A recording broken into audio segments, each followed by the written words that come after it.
దైవం యొక్క శాంతి మనందరిపై కూడా కురియుగాక. దైవం అందరినీ చల్లగా చూడుగాక. మనము ఈ రోజున దైవ ప్రవక్త వారి యొక్క ప్రవచనాన్ని తెలుసుకుందాము.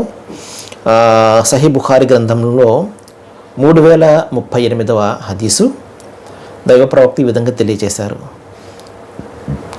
మీరు ప్రజల వ్యవహారాలను తేలిక చేయండి, కష్టతరం చేయకండి, శుభవార్తలు ఇవ్వండి, విద్వేషాన్ని నింపకండి, ఒకరినొకరు ప్రేమించుకోండి, విభేదాలకు లోను కాకండి. ఎంతటి చక్కటి మాటలు, మానవ సంబంధాలను బలోపేతం చేసే ఎంత అద్భుతమైనటువంటి మాటలు చూడండి. దైవ ప్రవక్త యొక్క ప్రవచనాల గురించి ఎవరికైనా ఐడియా ఉందండి? చాలామంది నెగిటివ్ అయినటువంటి భావనలు, నెగిటివ్ అయినటువంటి విషయాలు మాత్రమే ప్రచారం చేస్తారు. నెగిటివ్ అయినటువంటి విషయాలు మాత్రమే ప్రజలందరిలో కూడా చొప్పిస్తారు. వారి యొక్క మనసును విరిచేస్తారు. అది చాలా దారుణం. ఒక అబద్ధాన్ని కల్పించి ఒకరి పట్ల విద్వేషాన్ని రేకెత్తించడము, ఒకరి పట్ల చెడు అభిప్రాయాన్ని కల్పించడము, అది చాలా దారుణం కదండి. నిజంగా ఉదాహరణకు ఒక వ్యక్తి ఉన్నాడండి, మంచి వ్యక్తి.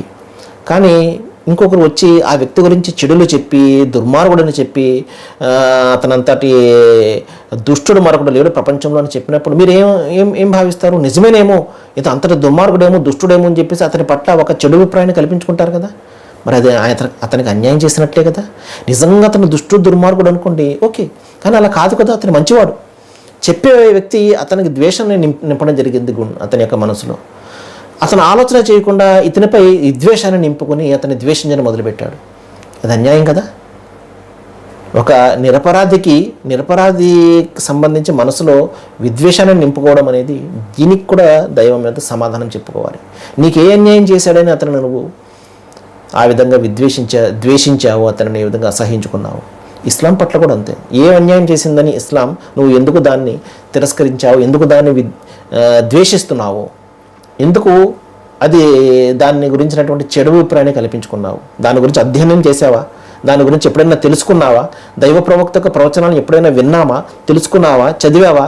ఏమీ లేనప్పుడు ఆయన పట్ల ఎందుకు ఒక వ్యతిరేకమైనటువంటి భావన కల్పించుకున్నావు? దీనికి సంబంధించి ప్రశ్న కూడా ఉంటుంది దైవం నుండి. మహాశిలారా, దైవ ప్రవక్త తెలియజేశారు, బషిరుహు వలా తునఫిరు, శుభవార్తలు ఇవ్వండి, అందరికీ మంచి చేయండి, మేలు చేయండి, ప్రజల వ్యవహారాలు తేలిక చేయండి. ఎలా వీలైతే అలాగ మాటల ద్వారా, చేతల ద్వారా వారికి ఏదైనా ఒక మేలు కలిగితే మేలు చేయండి, తేలిక చేయండి, వ్యవహారాలు తేలిక చేయండి, కష్టతరం చేయకండి. అది ధర్మం కావచ్చు, మరొకటి కావచ్చు.